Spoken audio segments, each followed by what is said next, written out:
hello to all my Flosstube neighbors out there. Thank you so much for stopping by once again.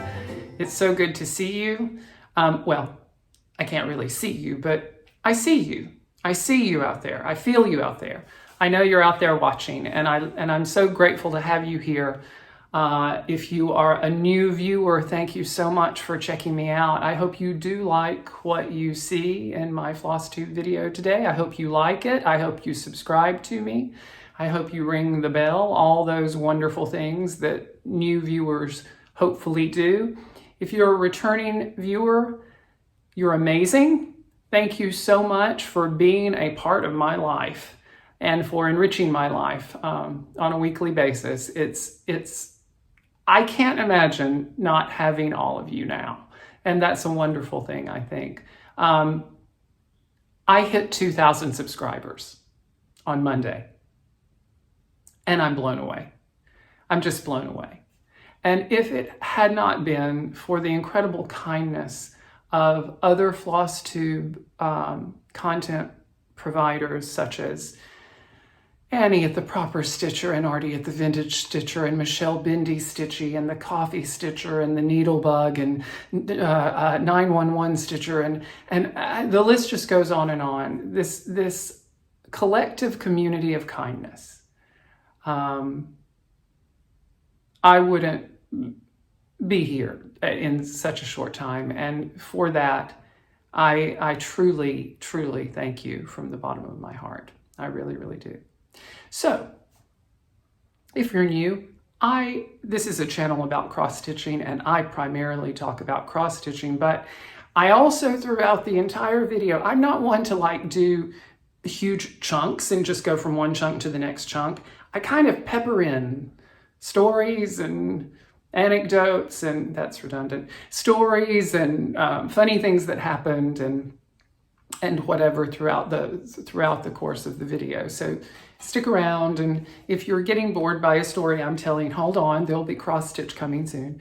And if you're tired of the cross-stitching for a moment, hold on, there'll be a story coming too. So anyway, without further ado, from last time, I talked about one of my faithful viewers who I love hearing from. I'm pronouncing her name Juanita. That's probably not correct because I think her name is actually Dutch. Is that right?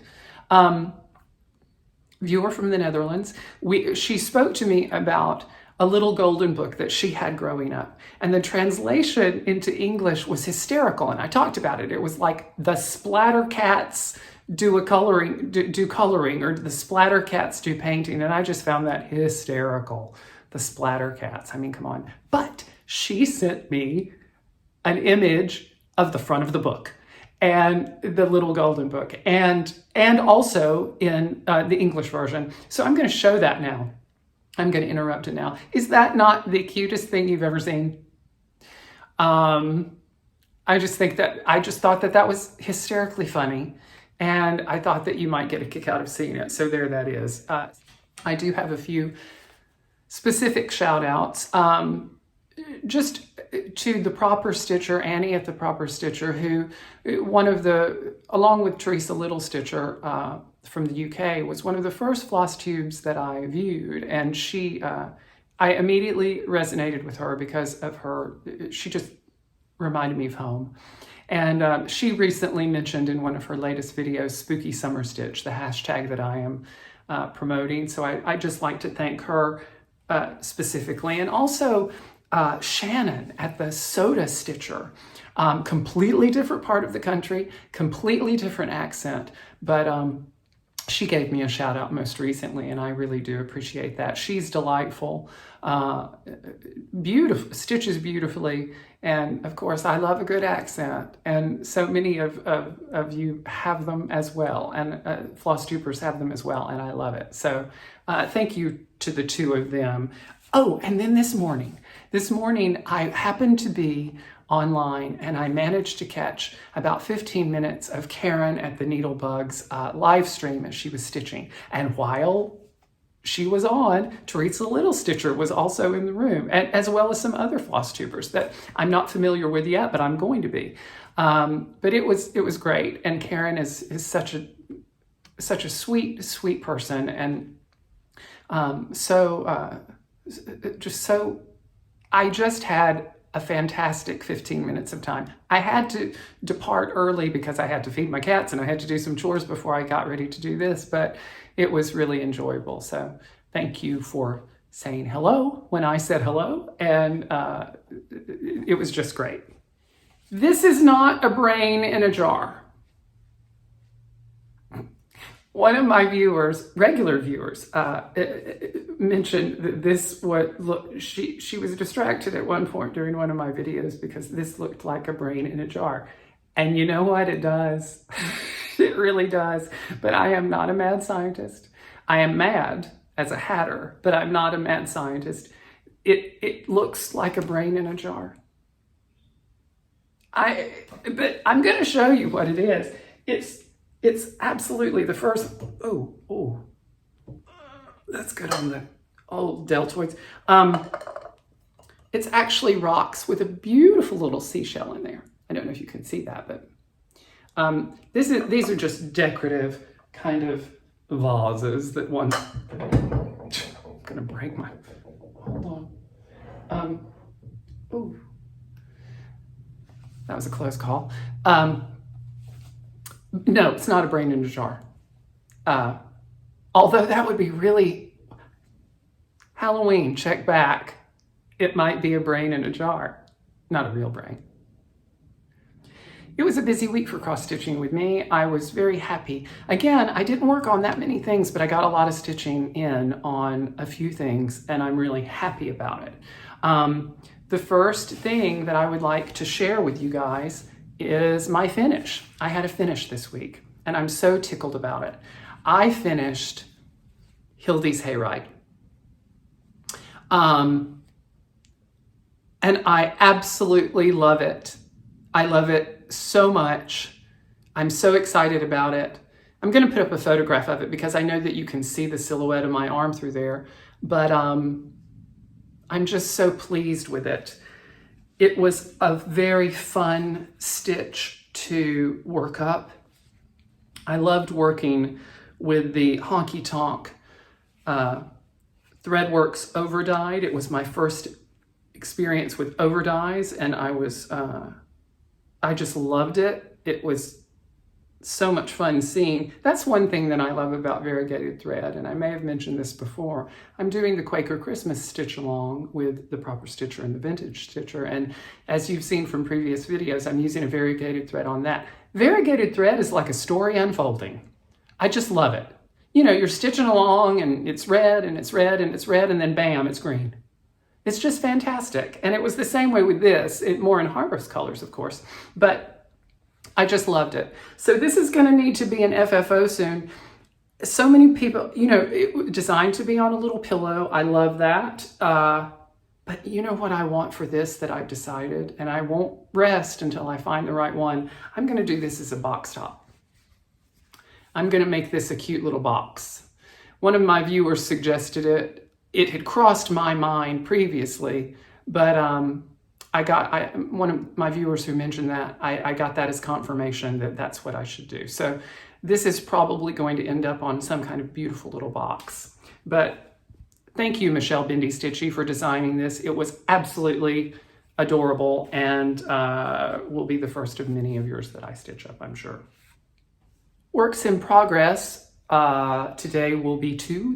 I will be showing you two, and I'm going to discuss one in length because there's a couple things that I just want to talk about it. But the first I'm going to show you is the incredibly fun Satsuma Street Wizard of Oz Secret Stitch Along. You've been watching my progress on this both here and on Instagram, and you know, again, this is just so much fun to stitch up, and you know, we get the new chapter every 2 weeks. So typically what I like to do is finish it within the first week so that then I can move on to my other things for that remaining time between when I finish it and when the new chapter comes out. we got the new chapter on Thursday and I started it. Now, it's hard for me to show you what this is going to be because it's kind of a chart. And I don't want to put the photo up. So I'm just going to show you and post a photo of my progress on this. Now, this is the chapter that we're talking about. And as you can see, and here's where I'm going to insert the photograph, but as you can see, this is going to be basically Dorothy, the Tin Woodsman, the Cowardly Lion, the Scarecrow, and Toto. But this is after they've returned from the wizard. And the Tin Man has his heart, and the Cowardly Lion is smiling, and Dorothy is on his back, and everybody's happy in this one. So it's kind of a reflection of the other side of the piece. And it's going to be lovely and delightful, and I can't wait to show you the rest of it next week, because I will finish this week without question. But again, I just love stitching on it, and it's a dream. So a little insert story here. I'm beginning to think I'm magnetic in more ways than one. I told you a few weeks ago about the stray piece of floss that had stowed away on my person and emerged in the bottom of the shower. That was troubling for a few days. Well, and then I also told you about the magnetic tie that, jettisoned itself onto one of my leg hairs. I do not make these up. This completely happened, what I'm about to tell you. Day before yesterday, I was stitching on The Wizard of Oz. And I am bad about, I have a needle minder on every piece. And I have a needle minder on my Lowry stand. I keep one on the Lowry stand. It holds my tweezers, it holds my scissors, it holds everything. But I'm bad about not putting that needle on that needle minder. And I put it in my mouth. And I'm usually completely aware when there's a needle in my mouth. And I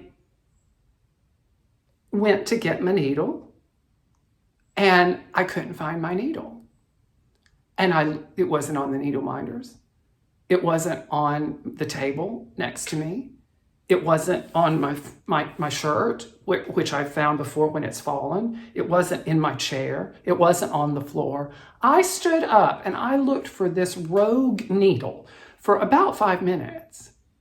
And then I said, well, I've got another needle here. I'll just use that one. Sat down, licked my floss, got the needle ready, and the minute I went, well, no, that's not right, wrong order. Sat down, got my floss, got my needle, went to lick the floss. Guess where the needle had been?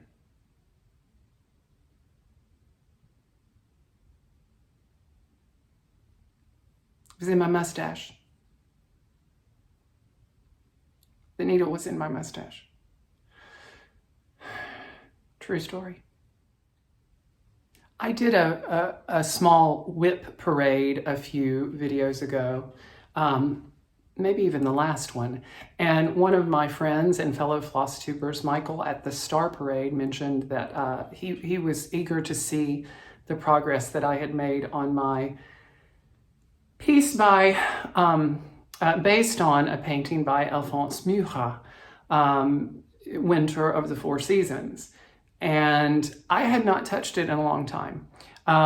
It was one of the first pieces that I really, leapt into when I was beginning my Flosstube channel and when I was even returning to stitching again.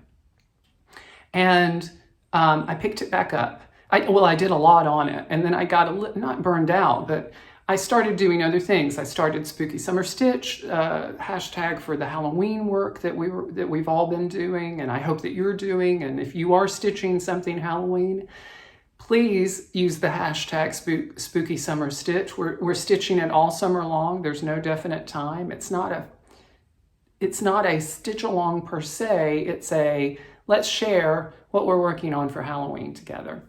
And but anyway, I wanted to focus on those pieces because it's really bad to start a hashtag and then not do anything. So I put winter away, but I picked it up this weekend, and it was like returning to an old friend, and I got crazy with it. I just wanted to stitch it and wanted to stitch it, and finally had to stop stitching on it. And I made some significant progress. This is a full coverage piece. And I'm going to also insert a picture to show you what it's supposed to be like, what it's supposed to look like. And then, of course, what my progress is here. This is my first full coverage piece. I love it. There are a couple of things about it that I've learned, and I don't know. I think it's when I first picked this back up, I was mad at it, and I was mad at myself because I had gotten to a place where I was tired when I put it down, and there was a lot of cross-country things going on, and there was incomplete squares going on, and I just was frustrated for a good 2 or 3 hours as I was working on this. But when I finally got to a place of neatness, and that's important to me, I really fell in love with it again. And I've learned some things about this. This is stitched 2/1 on an 18 count easy grid Aida. I'm using DMC called for flosses. This is a adaptation pattern based on the Four Seasons by Alphonse Mucha, done by a Etsy store named Julie's XrossStitch. This is her pattern based on that painting. And I'm using the called for DMC colors. What I've learned is that I think that the 2/1 on the 18 count is absolutely fine. The neatness of my stitches bothers me a little bit, and I'm wondering if, given my druthers, I would use 1/1 with this.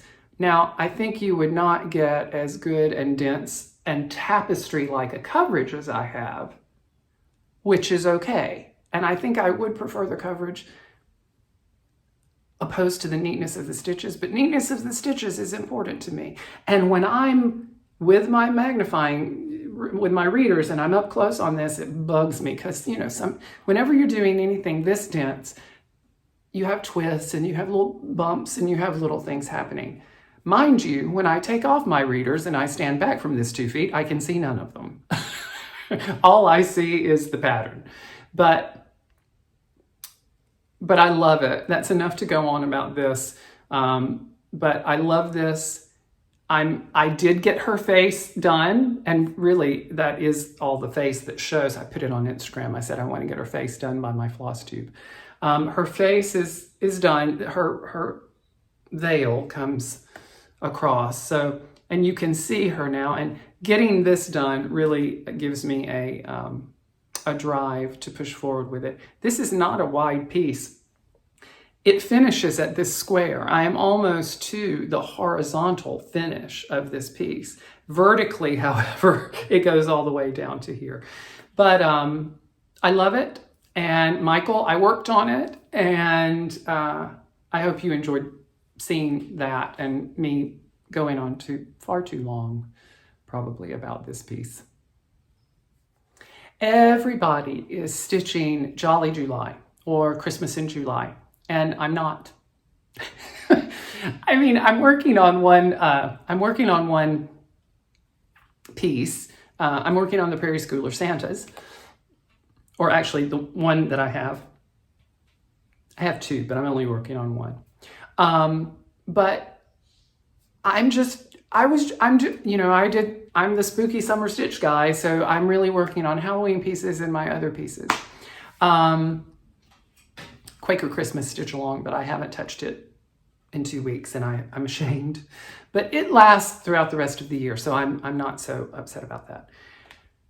But what I did want to share with you today in my little, it's not story corner, I guess this is Chris's toy box, is that I was reminded, with everyone talking about Christmas, of a really important thing that used to come out in August, that basically was your first whisper of the Christmas season when I was growing up.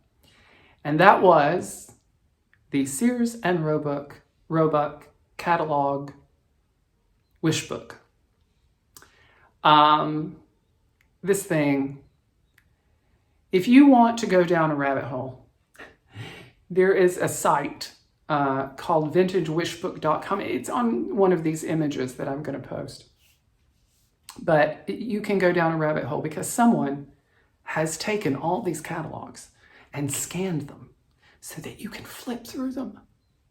And you can find toys that you had when you were a child. That has become a little bit of a recurring theme with my floss tubes. And I'm going to keep doing the stories, and I'm going to keep doing the toys. This was so exciting to us as children. We would carry these to school and circle them and look through the pages until they were almost in tatters. We actually got used to get two because my grandmother just hated the fact that I was tearing pages out of them accidentally, and she'd want to look for it and she couldn't find it, and it's because it was at school with me. But man, let me tell you, as a kid, we would sit around the lunchroom table and just talk about it. And you find things as you flip through these that remind you. My cousins, for example, had this set of steel appliances, and we used to play in their basement for hours on those things. It's probably why I'm a good cook now. It's because I was practicing when I was 7. But the Sears and Roebuck wish book and these Star Wars toys, oh my gosh. Between my cousin Matthew and I, we had almost the entire fleet of all these Star Wars toys because Star Wars was a big thing. I had this Millennium Falcon that I'm showing. It was a great thing. The Sears and Roebuck wish book. And as you know, I pondered when I first started talking about the toys, really accidentally, I mentioned Weebles, and that led me on to the Fisher-Price Castle, and that led me on to, I started thinking why this brings me so much happiness and why so many of you respond to it. And I've been thinking a lot about that. You're a grown man, you're talking about toys. But I don't think we ever need to stop being childlike in some regards. That sense of wonder and joy and discovery and drive to learn is something I think should be present with us throughout our lives. And that's why I unabashedly will continue to talk about my toys that I had as a child, because they formed me. They made me who I am in the playing with them. They formed my relationships with the loving adults who were giving them to me. And, in a world that's sometimes very bleak, sometimes we need a Weeble. We need to remember the Play-Doh, or what it felt like to open that Millennium Falcon that Christmas morning. It's important. And if I'm, going to bring you a toy every 2 weeks or every week that makes you happy, I'm going to do it. I have 2 pieces of happy mail that I am incredibly happy to show you because they were both so touching and I appreciate them so greatly. one of my fellow floss tubers and friend, Stitcher Mel, has a best friend who also has a floss tube. And her floss tube is actually in the Under 1,000 Subs Club. And that is Tracy Stitches. They're friends. And Tracy's mother watches my floss tube, as well as the other two, but she watches my floss tube. And she wrote me out of the blue and she said, I want to send you something, give me your address. I'm like, that's totally unnecessary, but here's my address.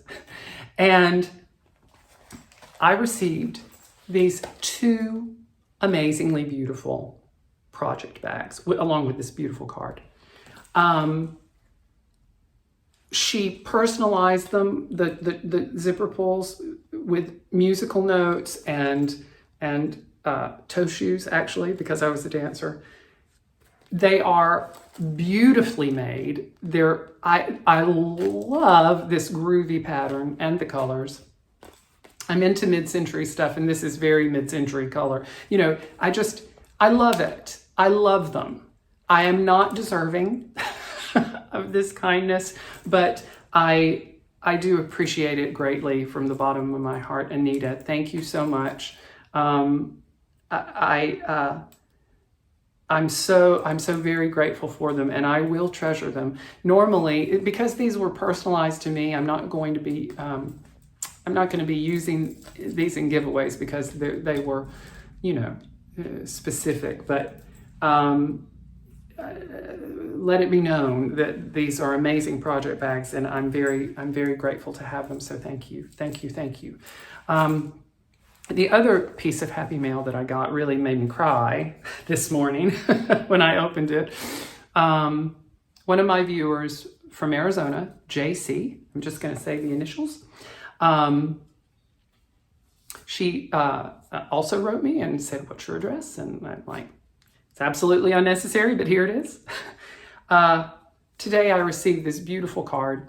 Today is a good day to have a good day. And boy, did this make my day a good day, because inside was a very, very sweet note and my first ever Golden Girls needle minder. Can you believe that? I don't have one. I don't have one, and I should have one. I have had one in my Etsy favorites for months now, and this is just beyond kind. Particularly along with the note and the sentiment behind it. The Golden Girls has been a refuge for me throughout the pandemic. It's been a reminder of the women that raised me. Oh, lump. And that kept, you know, it keeps you grounded. So at night, as I've been stitching, and they're always on in the background, and now this will always be on my frame or on my canvas. So thank you, JC. I appreciate it so much, and I hope you continue to enjoy the channel. Thank you. Some very quick pieces of haul that I'm excited to have, because it will allow me to do some new starts as if I need them. I do actually need them. I'm way behind in whips compared to the rest of you guys.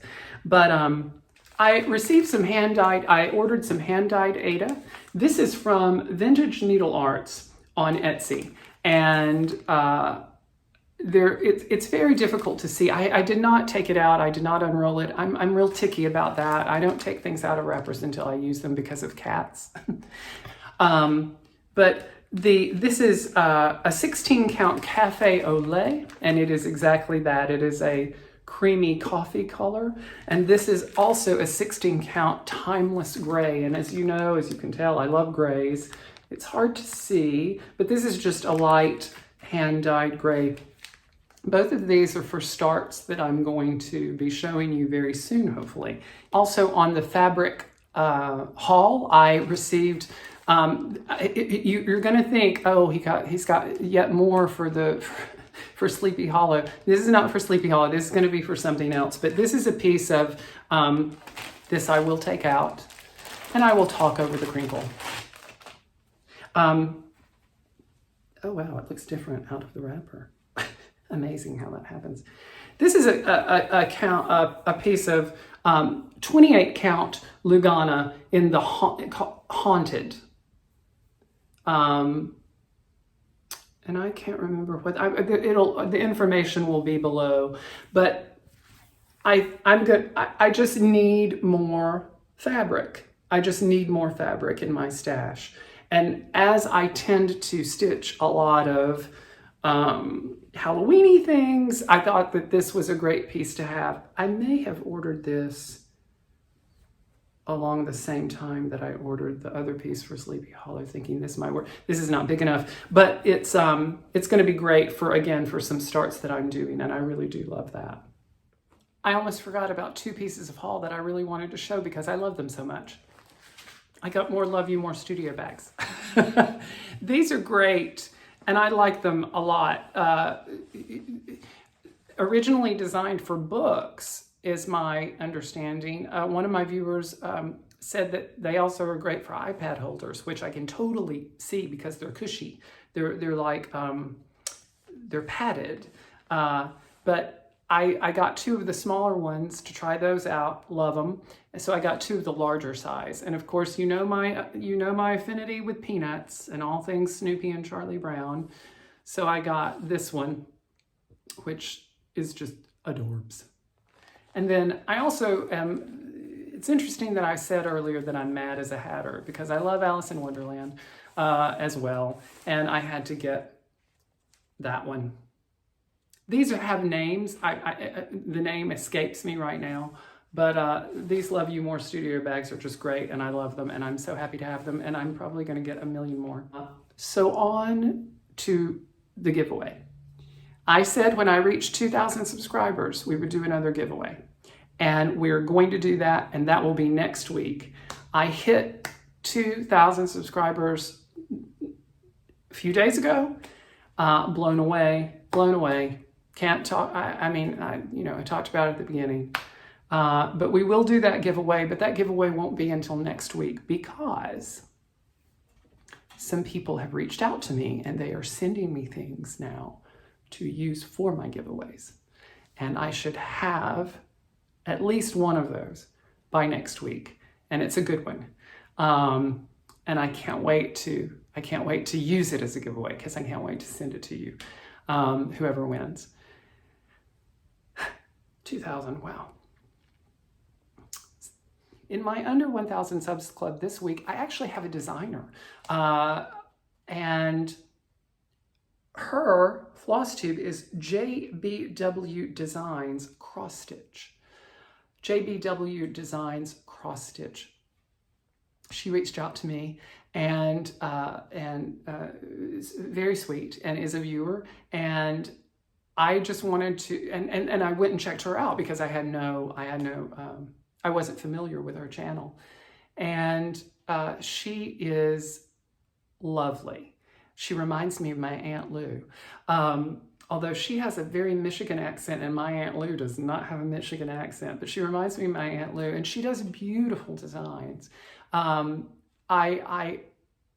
They are not necessarily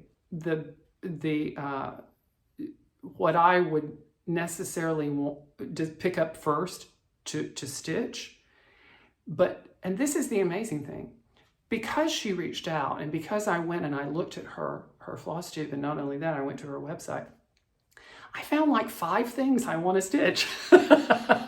So I encourage you to look at her Flosstube and check her designs out. She is on the verge of 1,000 subscribers. So I know that my amazing viewers, the best on Flosstube, will help her reach that benchmark. And I'm thrilled to mention her. So go check out JBW Designs XrossStitch. I'm sure that many of you will really love what she is working on and showing, and what she designs. That's my Flosstube for this week. I hope that you enjoyed it.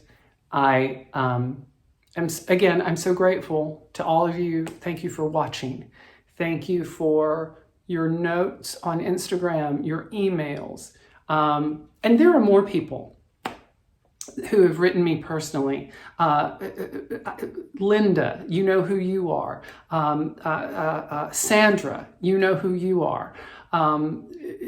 These wonderful emails that I'm getting, and all of your comments where you tell me stories based on things that I've told you, and you share with me these tidbits about your life, and you share with me, you make me smile as much as you say that I make you laugh and smile. So please keep those comments coming. Enjoy your week. I wish you a wonderful week of stitching. I wish you coolness if you're warm, and warmth if you're cold. And again, from the bottom of my heart, thank you so much. Take care, and I'll see you next week. Bye-bye.